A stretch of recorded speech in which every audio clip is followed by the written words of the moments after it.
Lipat tangannya, tutup matanya, doa sungguh-sungguh dimulai. Tuhan Yesus, terima kasih Tuhan. Hari ini kami mau belajar, bimbinglah kami Tuhan melalui Roh-Mu yang kudus, supaya kami dapat mengerti pelajaran hari ini. Di dalam nama Tuhan Yesus Kristus kami berdoa serta mengucap syukur. Amin. Ya. Hari ini kita akan belajar orang-orang yang aku hargai, ya, orang-orang yang saya hargai. Sebelumnya kita akan bernyanyi lagu The Love of Jesus. The love of Jesus, sweet and marvelous, the love of Jesus, sweet and marvelous, the love of Jesus. Sweet and marvelous, oh, oh, wonderful love. Sekarang hidupkan semua audionya, kita akan bernyanyi. The love of Jesus, sweet and marvelous, the love of Jesus, sweet and marvelous, the love of Jesus, sweet and marvelous, oh, oh, wonderful love. Higher than the sky, deeper than the ocean wide, than the universe, oh, oh, wonderful love. Sekarang kita berdiri ya, berdiri semua. Love of Jesus, sweet and marvelous, the love of Jesus, sweet and marvelous, the love of Jesus, sweet and marvelous, oh, oh, wonderful love, higher than the sky, deeper than the ocean wider, than the universe, oh, oh, wonderful love. The love of Jesus, sweet and marvelous, the love of Jesus, sweet and marvelous, the love of Jesus, sweet and marvelous, oh, oh, wonderful love, higher than the sky, and the ocean wider, than the universe, oh, oh, love. Coba kalian yang pakai gerakan, Miss-nya yang nyanyi dari sini ya. 1, 2, 3, ya. The love of Jesus, sweet and marvelous, the love of Jesus, sweet and marvelous, the love of Jesus, sweet and marvelous, oh, oh, wonderful love. Si Erik bagus ya. Yang lain kalau nggak ada gerakannya, Miss lihat ini. Ayo kita buat gerakannya. 1, 2, ya. The love of Jesus, sweet and marvelous, the love of Jesus, sweet and marvelous, the love of Jesus, sweet and marvelous, oh, oh, wonderful love. Then the sky, then the ocean wider, then the universe, oh, oh, wonderful love. Oke, have a seat please. Silakan duduk. Iya, kita mau lihat satu video tentang Samuel ya. Adalah seorang perempuan yang baik yang bernama Hana dan suaminya bernama Elkana. Mereka taat kepada Tuhan dan suka memuji Tuhan serta menunjukkan kebaikan kepada orang-orang lain. Tetapi ada sesuatu yang kurang dalam hidup Hana. Dia tidak dapat memiliki seorang anak karena Hana mandul. Dia menginginkan seorang bayi. Oh, betapa dia sangat menginginkan seorang bayi. Dia menunggu, berdoa, berharap, dan menunggu lebih lama.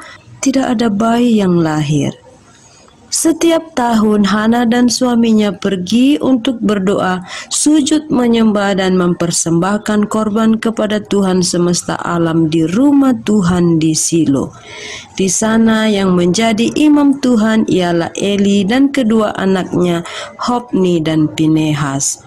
Pada suatu kali setelah mereka habis makan dan minum di Silo, berdirilah Hana sedang Imam Eli duduk di kursi dekat tiang pintu bait suci Tuhan, dan dengan hati pedih ia berdoa kepada Tuhan sambil menangis terseduh-seduh. Kemudian bernazarlah ia, katanya, Tuhan semesta alam, jika sungguh-sungguh Engkau memperhatikan sengsara hamba-Mu ini, dan mengingat kepadaku dan tidak melupakan hamba-Mu ini, tetapi memberikan kepada hamba-Mu ini seorang anak laki-laki, maka aku akan memberikan anak itu kepada Tuhan untuk seumur hidupnya, dan pisau cukur tidak akan menyentuh kepalanya. Ketika perempuan itu terus-menerus berdoa di hadapan Tuhan, maka Imam Eli mengamat-amati mulut perempuan itu, dan karena Hana berkata-kata dalam hatinya dan hanya bibirnya saja yang bergerak-gerak, tetapi suaranya tidak kedengaran, maka Eli menyangka perempuan itu mabuk.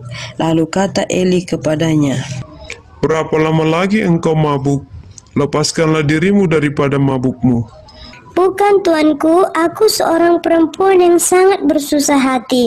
Anggur ataupun minuman yang memabukkan tidak kuminum, melainkan aku mencurahkan isi hatiku di hadapan Tuhan.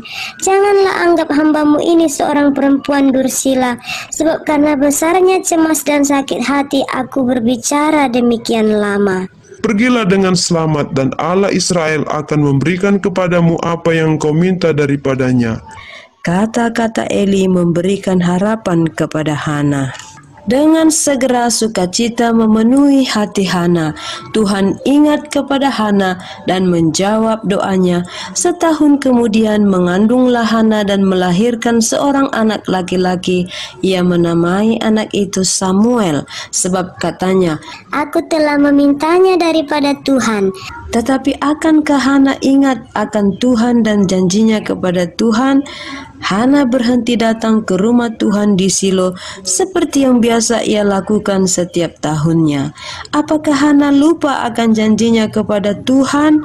Hana berkata kepada suaminya, Nanti apabila anak ini cerai susu, aku akan mengantarkan dia, maka ia akan menghadap ke hadirat Tuhan dan tinggal di sana seumur hidupnya.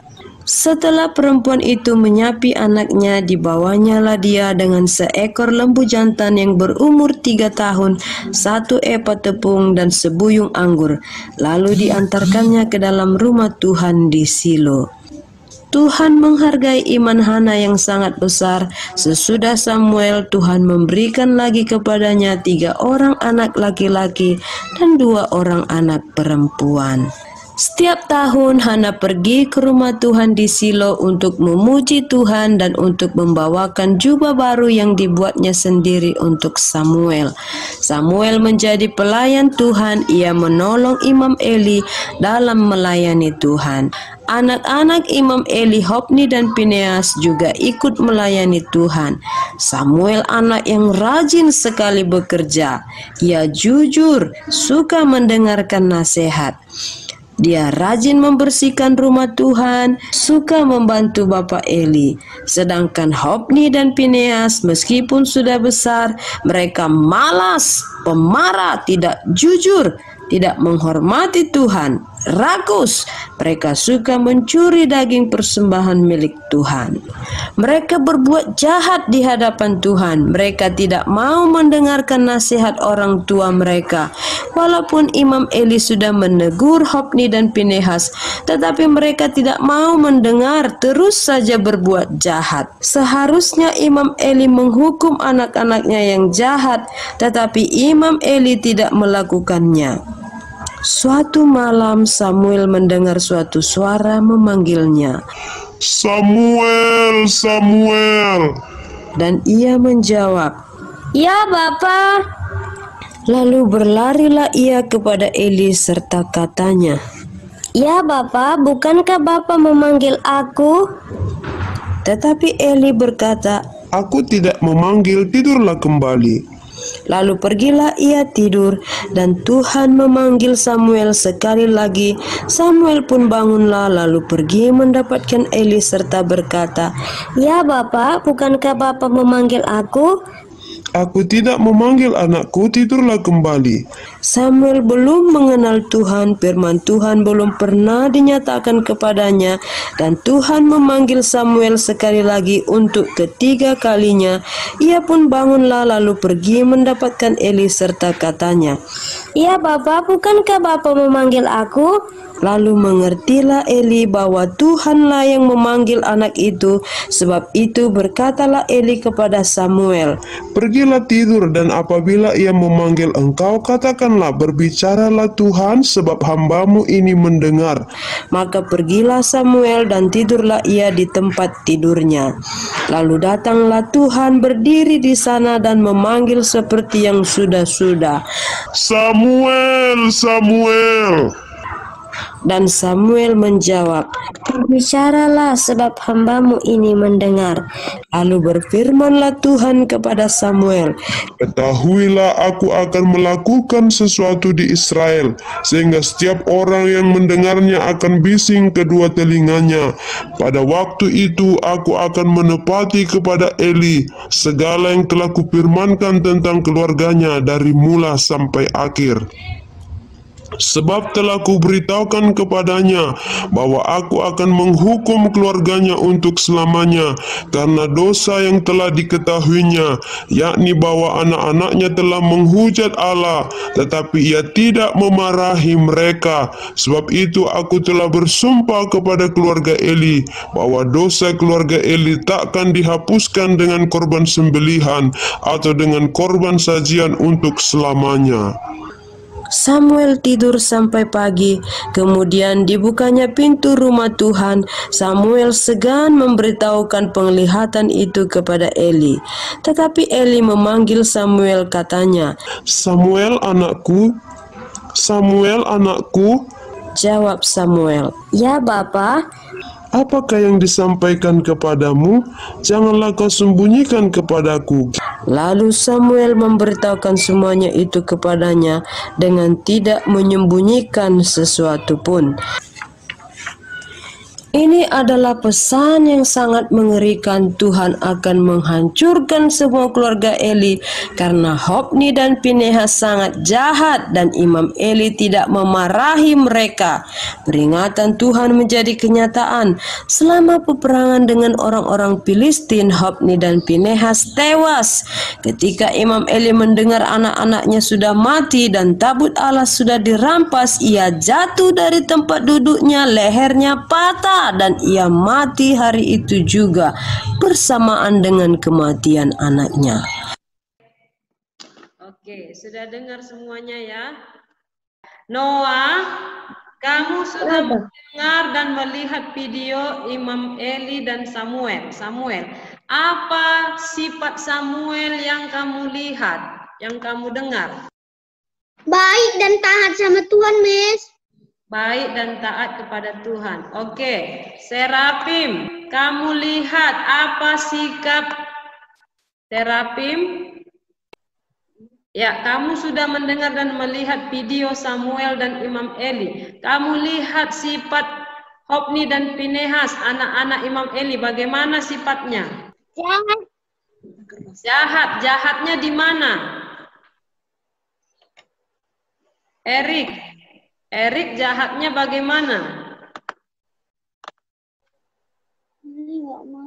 Tidak mau mendengar nasihat Tuhan. Dan dia mau makan daging persembahan Tuhan. Iya, si Hofni dan Pinehas, mereka anak yang rakus, suka mencuri daging persembahan. Ya, mereka rakus sekali. Sudah dibilang sama Bapak Eli, Hofni dan Pinehas, janganlah begitu. Tapi mereka nggak mau mendengarkan. Tuhan menyalahkan Imam Eli. Kenapa? Karena tidak menghukum anaknya.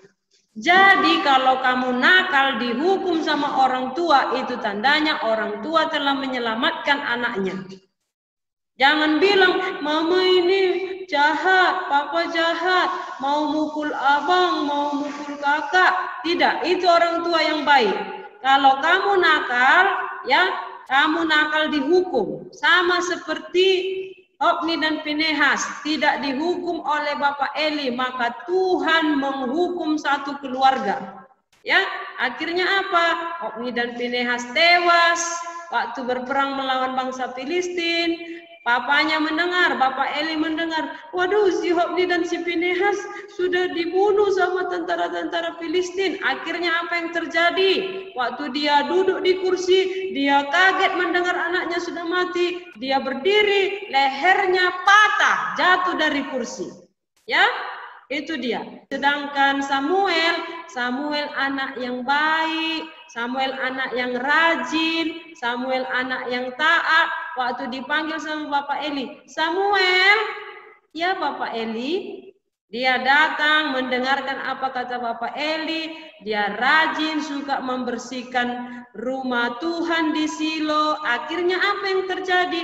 Tuhan melihat ada seorang anak yang baik, namanya Samuel. Lalu Tuhan memanggil Samuel untuk menjadi anak Tuhan, menjadi hamba Tuhan, menjadi pilihan Tuhan. Hanya Samuel yang bisa mendengar suara Tuhan.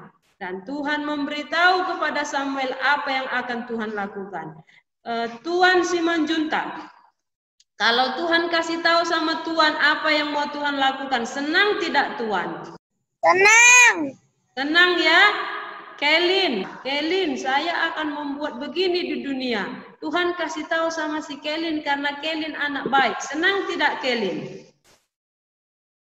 Senang. Kuat ya Kak. Tenang ya. Oke. Dari cerita Samuel dan Bapak Eli kita belajar bahwa walaupun Bapak Eli bukan orang tua kandung Samuel, tapi Samuel menghormati Bapak Eli. Orang tuanya siapa? Orang tuanya adalah Elkana nama papanya, Hana nama mamanya. Waktu Hana tidak punya anak, dia berdoa kepada Tuhan, Tuhan saya mau punya anak. Akhirnya Tuhan memberikan Hana anak, lalu Hana janji kalau anak itu sudah besar, sudah lahir nanti dan sudah bisa susu, tidak minum ASI lagi, maka Ibu Hana menyerahkan dia menjadi pelayan Tuhan di Silo. Ya, di sana dia ngapain kerjaan Samuel? Nyapu-nyapu, melap-lap, membersihkan rumah Tuhan di Silo, ya, bait suci yang ada di Silo, dia membantu Bapak Eli. Sementara Hofni dan Finehas tidak mau membantu, malah kerjanya mencuri daging persembahan, ya, dimakan rakus sekali. Ada orang yang bawa daging persembahan dirampas, ya, dirampas mereka. Belum lagi dimasak betul di dalam kuali, direbus betul, sudah diambil dari kuali, saking rakusnya. Ya, itu Tuhan tidak suka. Itu dia. Jadi hari ini kita belajar menghormati siapapun harus kita hormati. Bukan hanya orang tua di rumah, ibu guru, bapak guru, siapa saja yang lebih tua dari kita harus kita hormati. Kalau orang tuamu marah sama kamu, orang tuamu pukul kamu waktu kamu salah, waktu kamu melawan juga dimarahi sama orang tua, kadang juga dihukum sama orang tua, itu tandanya orang tuanya baik. Lihat saja Hofni dan Finehas, orang tuanya Bapak Eli tidak menghukum anaknya karena sudah salah di hadapan Tuhan. Apa yang terjadi? Akhirnya Tuhan sendiri yang menghukum keluarga Bapak Eli. Tidak ada lagi orang yang hidup di keluarga Bapak Eli. Nggak ada yang manggil kakek, nggak ada lagi. Kenapa? Karena menantunya juga mati waktu mendengarkan, lagi hamil menantunya, waktu mendengarkan Hofni dan Finehas suami. Istrinya juga meninggal padahal lagi hamil. Apa kata Tuhan? Melalui Samuel semuanya terjadi. Ya, hari ini kita belajar, jadilah anak-anak yang menghormati orang yang lebih tua. Oke, time is up. Waktunya habis. Mari kita berdoa. Tuhan, terima kasih hari ini kami sudah selesai belajar. Tolonglah kami untuk menjadi anak-anak yang menghormati orang lain. Dalam nama Tuhan Yesus Kristus kami berdoa serta mengucap syukur. Amin. See you, bye-bye. Bye-bye all. Bye. Ya, bye-bye.